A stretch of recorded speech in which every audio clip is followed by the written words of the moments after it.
Hi guys, and welcome to the next podcast that we're doing with us here at Tranmere Rovers. Today, fortunate to be joined by first of all Al Greaves. Al, how you doing, mate? Yeah, very good, thanks. Yeah. Good. And also with Matt Fannon. So Matt is a coach at Iowa State University over in America. He's the head women's soccer coach over there, and we've been fortunate enough to get to know Matt over the last couple of years. Well, fortunate on our part, maybe not on his. But it's great to have Matt on the call. So how are you doing, Matt? All well? Hello. Yeah, I'm well. Thanks very much. Thanks for having me. No worries. How's things at Iowa State? Struggling a bit with the virus, I'd imagine, but getting by. Do you know, it's such a cool spot. It's such a great place to be. I've only been here since January, so we had a couple of months in the office, and then we've been out ever since. So I don't know that much about it, to be honest with you. I've been here, and even when I haven't been on campus much. So we're finally back in the offices, and we're starting up pre-season next week. So getting on with it, right? Yeah, looking forward to it. Well, Iowa State's obviously a massive college over in America, so it's a Division I school. But you came from England, from York, and sort of transitioned over to the States. So how, just a little bit about yourself, how did you sort of get to the role that you are now at Iowa State? Yeah, it's really strange. It was really what I wanted to do, but I'm not sure I ever had the vision it would go like it did. I came out with a company called Challenger Sports, doing like the summer camps, I was young and a little bit directionless with my life. I didn't know what I wanted to do. Got the chance to come out here for a couple of summers coaching. Ended up going back and playing. Played in West Virginia. And then after that, had a job managing with Challenger Sports, did a couple of years with them. Met my wife, got my green card. Didn't meet her just for that reason, but it worked out well that way. And I was able to kind of get a job where I didn't need a visa, right? So I got into coaching. I was an assistant at the University of Wyoming. It was my full first time coaching gig. I then moved when I got my first head coaching job to a school called Wittenberg University in Ohio, which is a Division III school. Went from there, got the job at Bowling Green, where we were for 3 years before we moved to Iowa State in January. So it's been a really quick turnaround, but it's such a great opportunity and lifestyle doing it that I'm not sure I can envision myself doing anything else. Yeah, and it obviously a massive setup now at Iowa, because we saw the setup at Bowling Green, and that was brilliant, really, really good. Looked after us really well over there. And I can imagine now what it's like at Iowa, being that sort of a bit of a step up in the Division I sort of school system. It must be pretty exciting to get started when you can, now with the virus sort of starting to hopefully blow over. Yeah, obviously we're just hoping for the best, although I'm not even sure that we know what the best is at the moment, right? Like, so we're trying to figure that out, but you're absolutely right. It's such a different setup. Those that know about college sports in the US know how incredibly important and what a big part of society it is, as much as the sporting landscape. And the different divisions are really important to the way that the schools are run and done. But within Division I, there's so many different tiers. So Iowa State is part of the Power 5 conferences. Basically, the way I always describe it is the Big 12, the conference we're in, would be one of the big European leagues, right? So I would argue it's the same as the Premier League, and one of the other big conferences. So the University of Iowa, who is a big rival, the universities are obviously, they're in the Big 10, which you would argue is maybe La Liga, right? And then all the schools kind of get themselves the chance to play in the national tournament.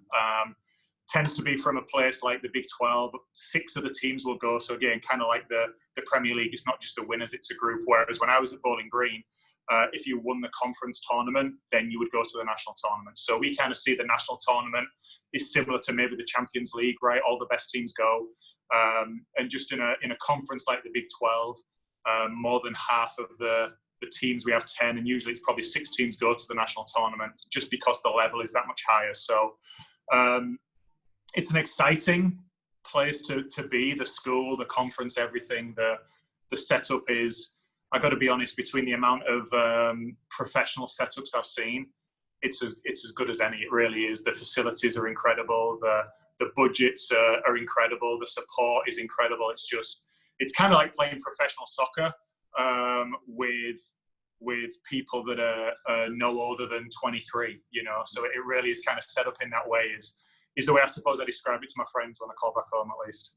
Yeah. And so obviously the main sort of focus is with the head women's coach, so understanding the sort of the landscape of the women's game in America, but also in the UK. So how have you seen it recently? Because as a Brit, sort of looking at the US game and the women's game, and when we came over, we saw how incredible it was. We were lucky enough to watch a session at the North Carolina Chapel Hill, which has got one of the, again, similar to you guys, one of the best setups in the country, and to sort of see that. And we can also see what Liverpool women do. So Liverpool women train at our training facility at Tranmere Rovers. So to see the two, how do you see sort of the difference in the structure of soccer on the women's side in the US compared to the UK on a more professional sort of standpoint?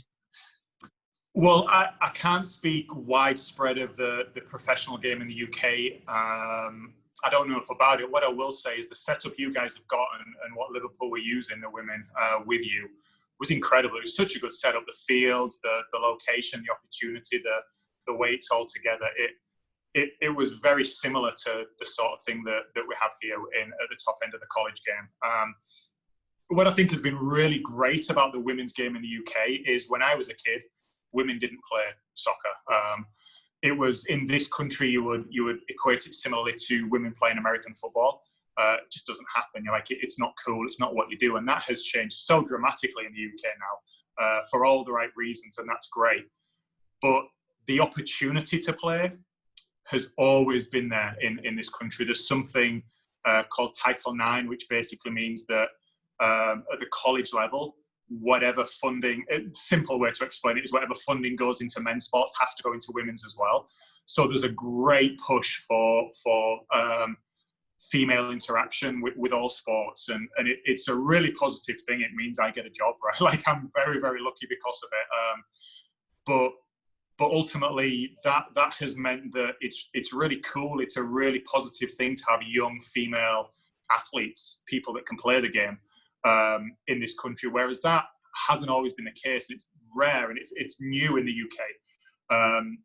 So when we're looking at it, one thing that we see that's one of the biggest differences is here in the US, athletically, how big, strong, fast the women are tends to be 99% of the time they're the best in the world. Just because they've got the opportunity and the drive and the ability to be able to get out and train in those ways.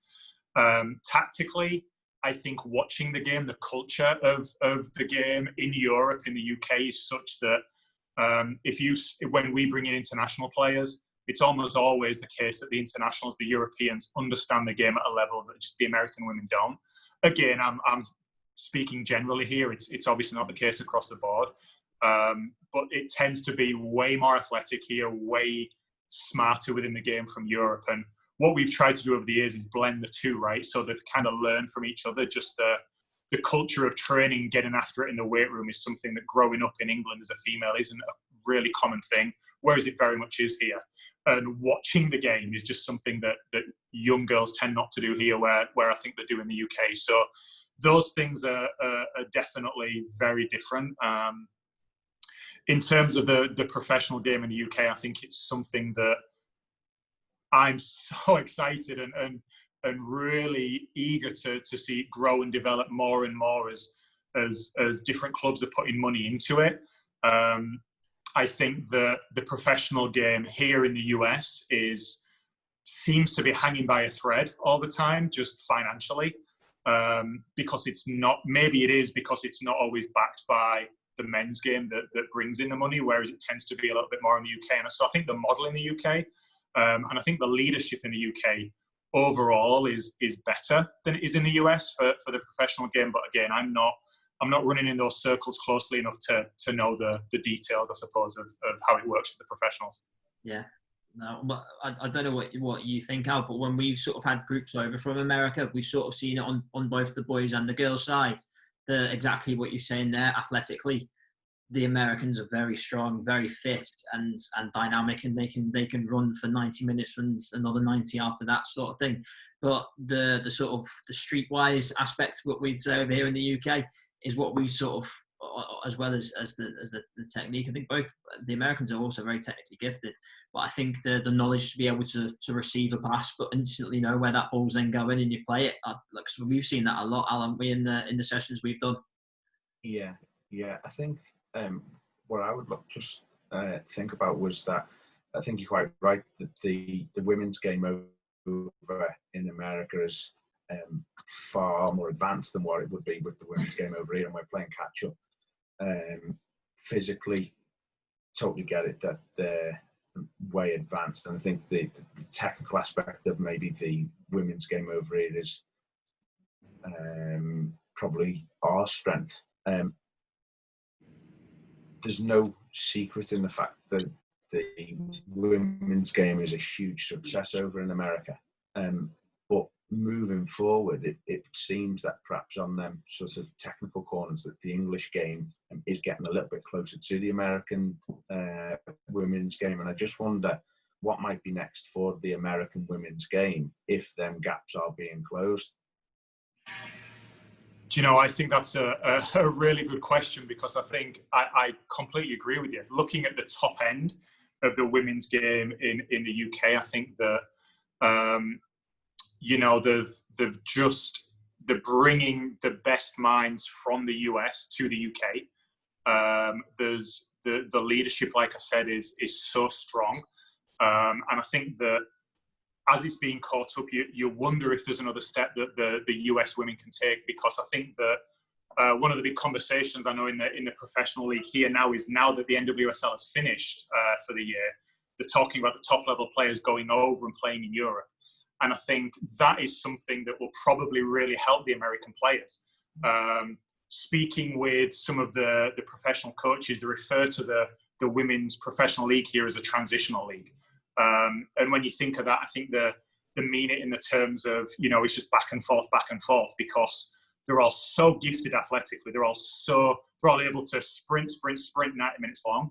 And there's not a lot of teams, because there's the ability to do that really are desperate to put the foot on the ball and really stick to a game plan that is all about the tactical aspects of the game and understanding the nuances. So I think more Americans going to Europe and playing, they'll start picking up those nuances from the European players and being able to bring them back. And I think that will advance the American game. I think that's something that I don't think anyone in the US would agree with me, but it would probably be the best thing for American players to more widespread get out of the US and play in those European leagues. And if you look at the top end women's players, a lot of them have that experience, where they've gone and they've played in the UK.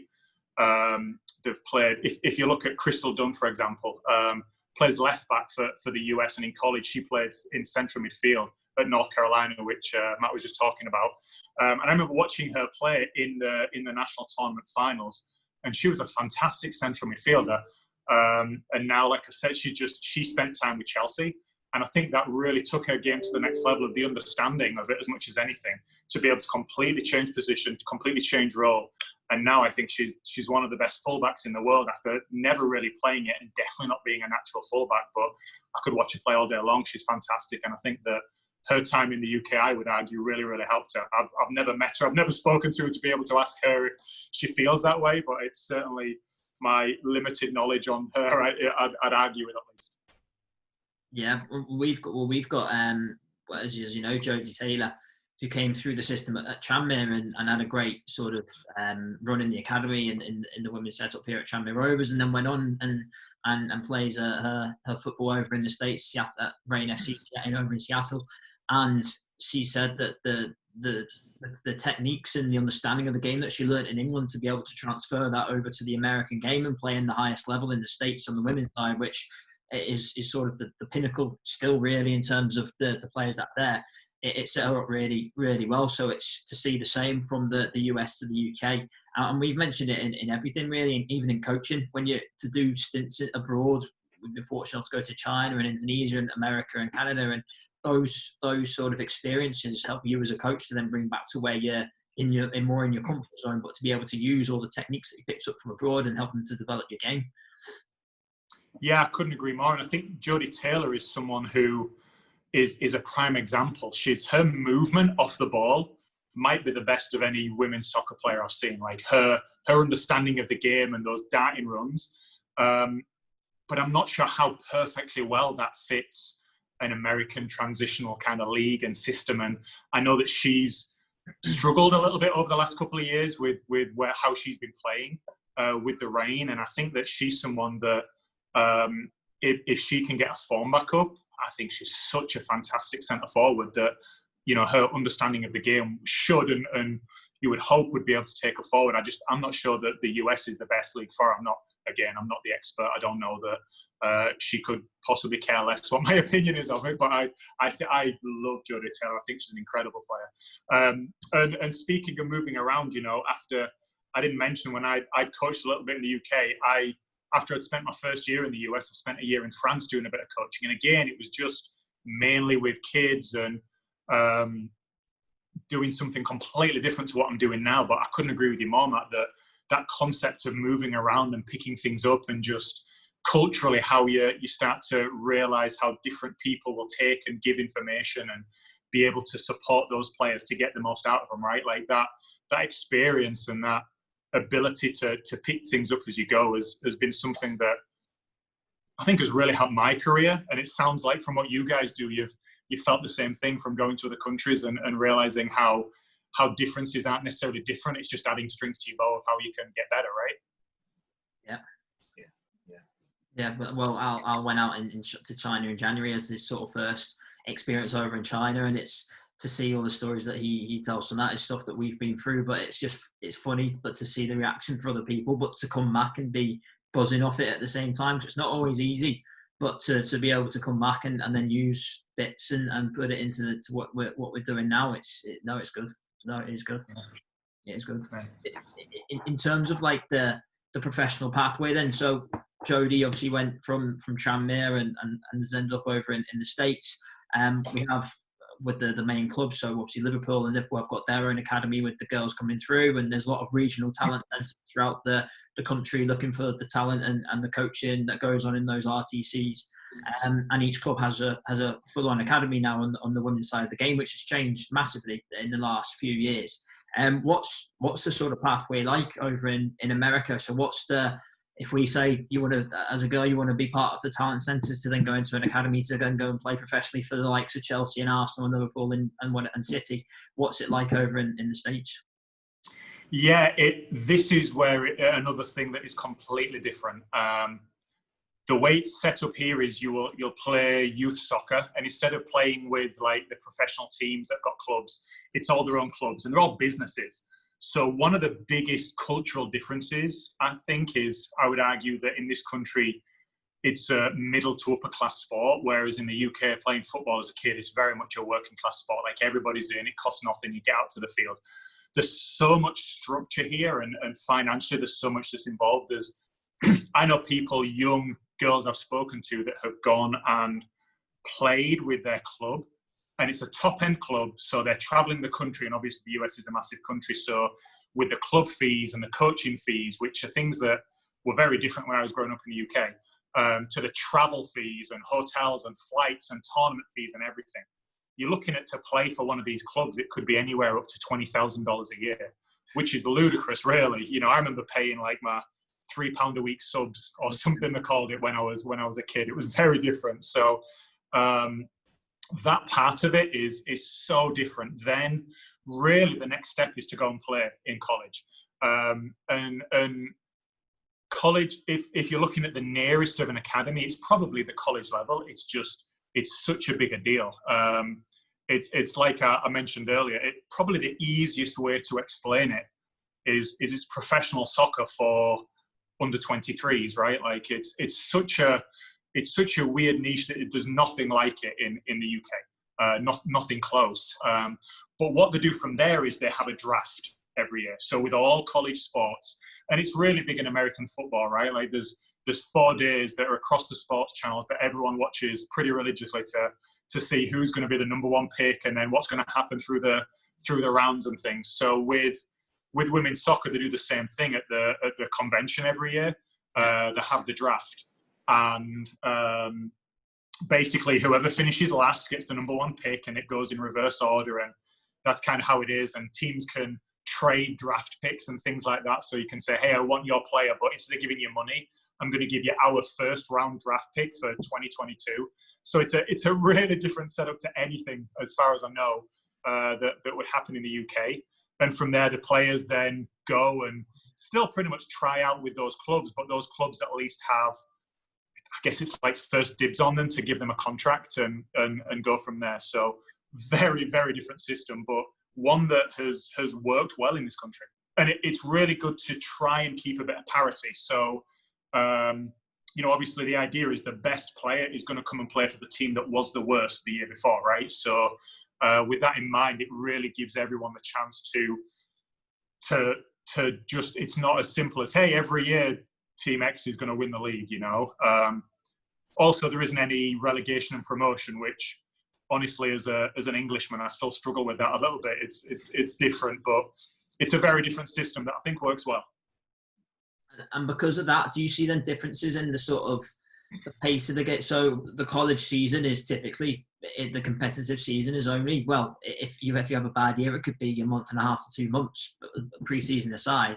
If you have a good year, then it could be 3 months, 3.5 months. So the nature of the game is so fast-paced, and I think that then fits in with what we talked about already, the athleticism of the players all fits in, because you need to be athletic to be able to put in that amount of games in that short space of time. But do you feel that, like, for example, promotion and relegation, which we obviously have here in the UK, it adds that bit of competition and fight? And unfortunately, we weren't able to see the last 10 games in our league last season. But the difference in a team at the end of the season for someone who's fighting for promotion or someone who's fighting to stay up compared to those that are in different positions, there's a different part of the game that you then sort of extract from a player if you want.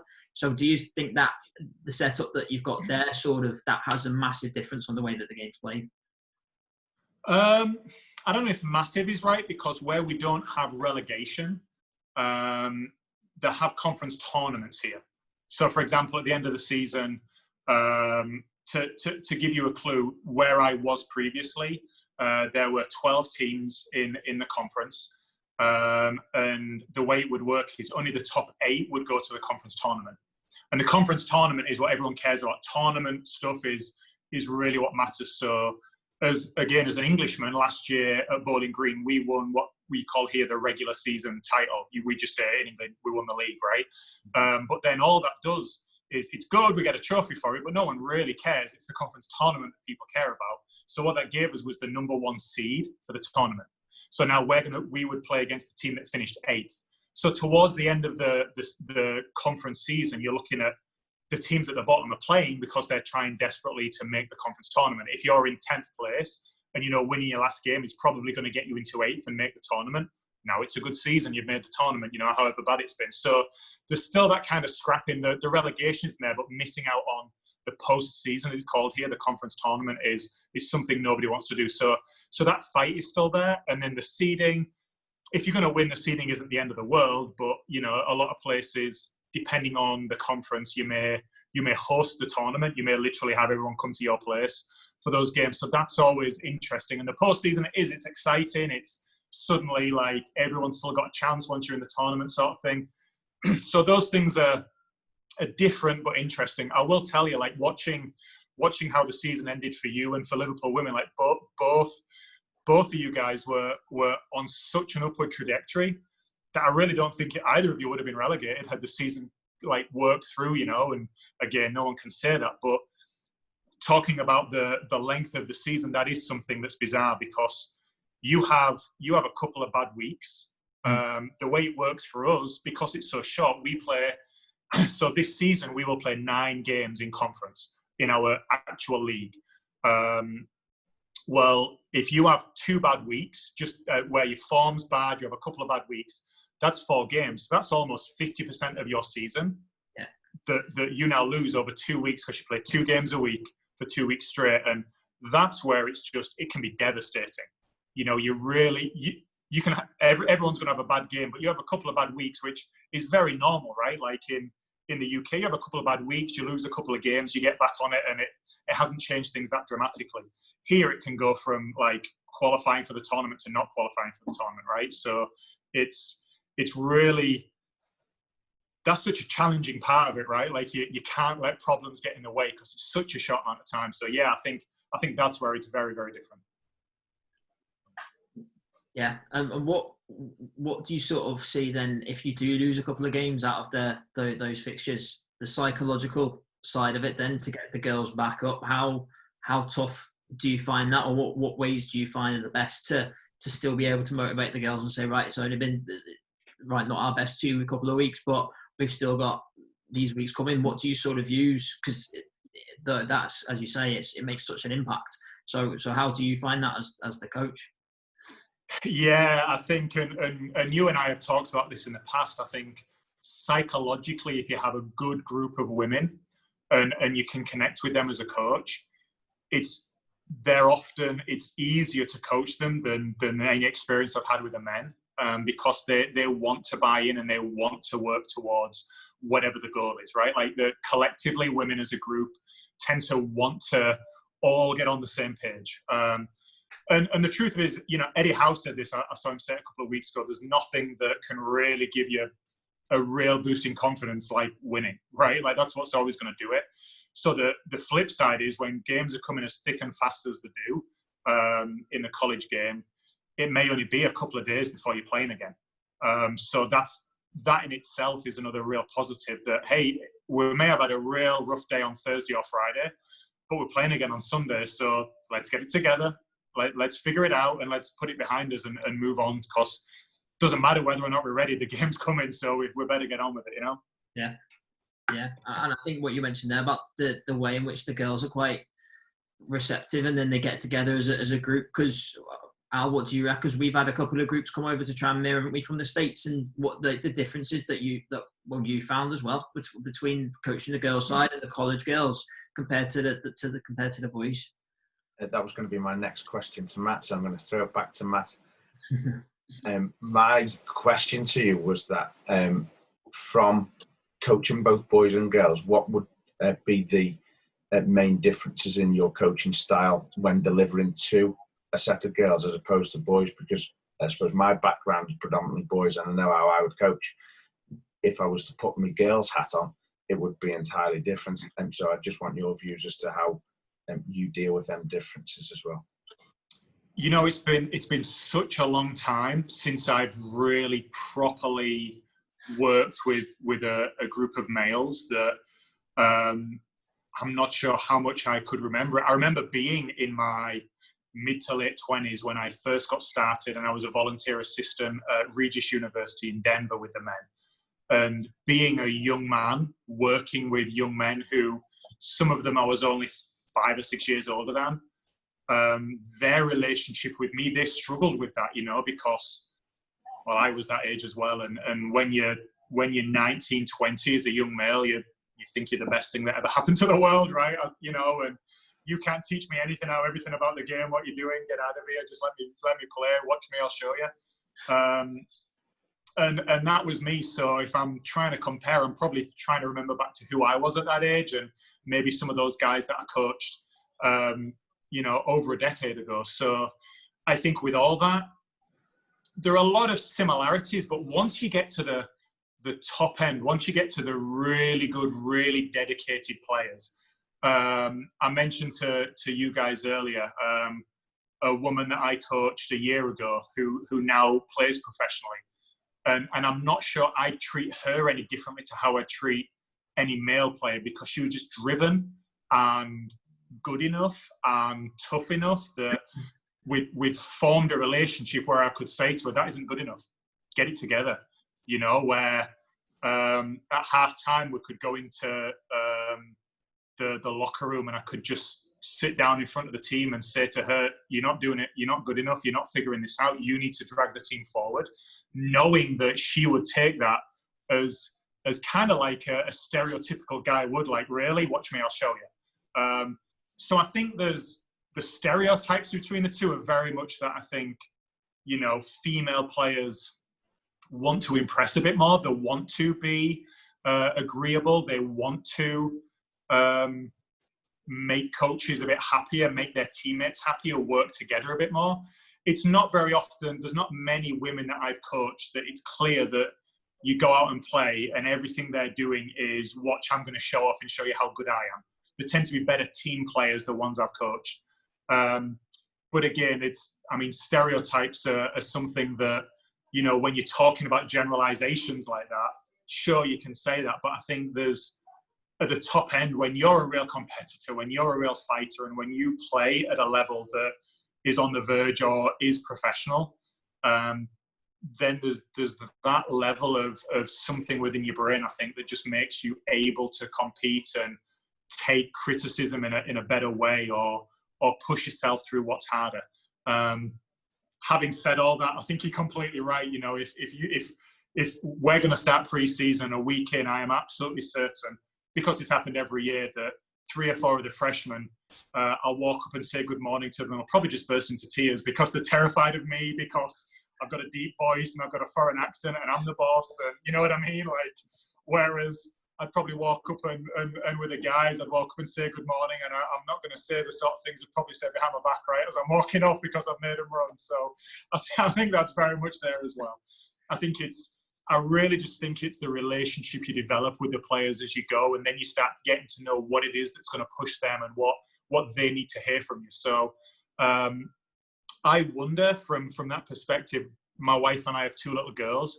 If we'd have had little boys, would I be a different coach? If I hadn't had those kids, would I have been a bit different? If I'd have coached boys all the way through, would I be a totally different person? Because I think you start to become as a human being what you are as work, and that it all kind of flows into one. And honestly, I think that, the things I've dealt with off the field with the women I've worked with have really shaped who I am. And I think that's helped me to be able to help get the most out of them as women. I'm not sure that those qualities or lack thereof would be the same if I was coaching men. But again, it's been so long since I've really worked properly with a group of guys that I'm not sure I'd dare comment on the differences as much as you guys probably know a lot better from doing both, right? Yeah, well, I certainly, Sam, when we had the girls come over, it was a little bit false in a way that we've in the girls groups I've coached, they've sort of been one-off sessions at Tranmere, maybe an hour and a half, and they're hyped up, and they came over a couple of days ago, and they're in the northwest of England, and you've got Liverpool women training over there, and they're just all buzzing, and they're wanting to get involved in absolutely everything, which is great, because then, like, your session, it goes really smoothly, and they're asking you questions, and what you ask of them, they normally really do try hard, their hardest to put that into practice.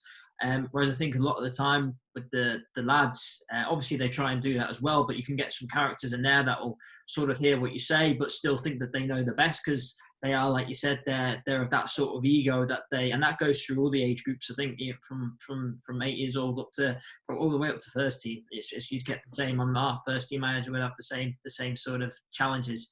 But I definitely felt that the girls' teams that we've had over have been really, really receptive and really wanting to learn, and that willingness really shows in sort of what they put out there on the field. But no, it's just really interesting to sort of to get that sort of the differences, like you said. But like, again, what you were saying previously about when you get the girls come in. So we talked to our academy manager, Andy Parkinson, a couple of weeks ago, and we asked him how hard is it for a lad to come in at 17 years old to effectively live at a professional football club where you've got grown men who are 35 years old, who are around the building, to go from that setup, a high school setup potentially, to then going into that, how tough it is and how hard it is as the coach to be able to keep them level-headed and to manage them through those early weeks, and to hear what you say with the freshmen that go into into Iowa State and in the girls team, it obviously sounds very similar. Yeah, for sure. Yeah, no, it's very interesting. But the sort of last couple of things we touched on, we met you a couple of years ago over in at Bowling Green, which is a brilliant setup, and the setup that the colleges have in the States, given it is effectively professional, is absolutely incredible. The gyms are huge with because it caters for all sports, and the campus and everything's just absolutely incredible. You've touched on briefly what it was like when you came to Tranmere. What did you sort of expect the setup that we have at our training ground for Tranmere and Liverpool women, or did it sort of surpass your expectations? How did you sort of find the experience? Yeah, to be honest, I think one of the first things you notice is what the fields look like, right? What the setup is. And I was, I don't know, carried away, but I was pretty blown away with how good it was. The amount of fields you have, how pristine they look like. It was wet. There were puddles everywhere, and the fields looked immaculate. The setup with everyone, and as much as anything, how well it was run. Like, you could see how well things were set up, and really just everything about it, I think, was a higher level than I expected. And to be honest, I'm not really sure what I was expected. It was very much open mind, kind of getting into it, but it was a really cool setup. And I think that more than anything, I think that I didn't know anything about Tranmere before I met you guys. And, there wasn't any reason I would look into Tranmere, so I feel really grateful about the fact that we got that random opportunity to, well, not random, you guys putting in the work to be able to get out in the US and spend your time out here. But I was really grateful that we got to get together and then come out and spend a bit of time with you was something where I think for me, I really want to just learn and grow and get to know more about the game and what people are doing to be successful within it. I think that the way you guys are branching out internationally is something that is really, really cool. And I think it gives you so many opportunities to from one side, grow the brand of what Tranmere Rovers is.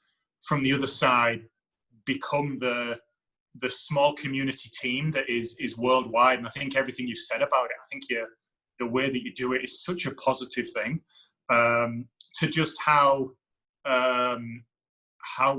friendly everyone was, how it clearly is like a club and a setup that everyone's on the same page. Everyone is fighting for the same thing. Nobody's in a position where, there's multi-million-dollar budgets and everyone's doing the job because they're getting paid more than anyone else, like top of the Premier League sort of stuff. It's just, I was really taken aback by the concept of community club and everybody really buying in on the same place.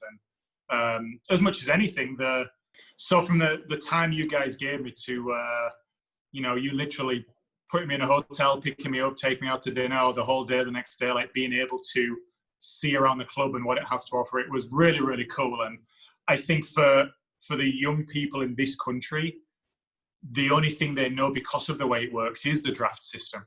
And I think that they're really, again, I don't know, I'm not a visa expert, I don't know how easy it is to get Americans into the US, but it's a really good system and a really good level of soccer on the men's side, certainly on the women's side. So the ability to get over to the UK, I know that they would love to do it in a way that they could work with a club like yours, because I think that it was just a really positive experience in every angle. And you spoke. We sat down with the gaffer at the time, which was Mickey Mellon, and also had a good long discussion with Vicky Jepson, the head coach for Liverpool Women, and her assistant as well. What were the sort of main things you picked up from those two? Because we saw the sessions that they delivered in the morning and then sat down with them in the afternoon. What were sort of the main things that you picked up from them? Well, what's really interesting with the previous question about how we coach men or women, it was really clear that the two of them were very, very different in their approach. That was really quite striking. Not that one was right and one wasn't. Like, they were both clearly very, very good. But I think listening to someone like Mickey and the experiences he's had, and the rest of his staff, and chatting with them, and going through what they planned and how they planned it and who did what within the staff. I think that was really, really interesting. And then just talking to Vicky about the game generally, the women's game in the UK, it's something that's been a little bit foreign to me, being out here so much. It's so difficult to be in the middle of it. So being able to just talk about it generally, and I'm picking her brain a little bit about dealing with players that are maybe struggling psychologically a little bit with not playing so well at the weekend or not getting on the field, and how she kind of talks through it with them, and talked some kind of financial things with how they deal with, whether or not budgets are in a good place or not. And it just felt really, really fortunate to be able to spend the time with both those people who are so highly regarded across the game. Yeah, no, and you can see it from the gaffer, especially when we know Mickey more, obviously more than Vicky. But the way that his passion comes across when he's talking, you just get completely drawn in. You can see why, as a manager, you've got to be that person. You've got to be that person with your players and how the players buy into what you're saying. And just from sitting down with him, you can tell exactly the sort of manager that he is. And you hang off every word he says. Well, I think that's it. And that's one of the biggest things, that this was never stated out loud, right? But as we now are a much bigger, with a much bigger team, a much bigger program, and we are a bigger staff, how much more we can dig deep into what it is that is my job compared to different people within the staff and what they do. And Mickey was just such a prime example of, like, as the leader of as the face of the team and the leader of it, like, every word he says is something that everyone's got to hang off, right? So if he's going to say something, it better be worth saying. And that was such a big part that came out of him. While he never said that, it was so obvious. You can really feel it. And yeah, it was really good meeting him, and really good meeting, like I said, both of them and both of the staffs, and seeing how they do things completely differently, but the success they've had with two different versions of the same thing. Well, fingers crossed we'll get you back at Tranmere very soon when you're next back in the UK, whether it's with yourself or with some of with your team, with the girls, and get you back over. But thank you very much, firstly, on behalf of myself and Al as well, for taking the time out. So I know how busy you are with pre-season starting next week. So thank you very much for taking the time to come on and speak to us. And if anyone's got any questions about anything that they hear on this, then we'll be sure to fire them your way if you don't mind us. If you don't mind that intrusion as well, fire them your way, and we'll sort of get some answers up, get them some answers. But no, thank you very much for the time, Matt, and hopefully speak to you soon, mate. Take care. Yeah, thank you. It's always really good to catch up with you, Al. Nice to meet you as well, mate. Yeah, and you, Matt. Thanks very much for your time. The chat's been great, and your insight's been fascinating as well. Best of luck for the season, and hopefully we'll see you soon. Season pre-season, a week's time. That's right. Got to get after it. So we're looking forward to it. Yeah. Thank you. See you later. All the best, guys. Thank you.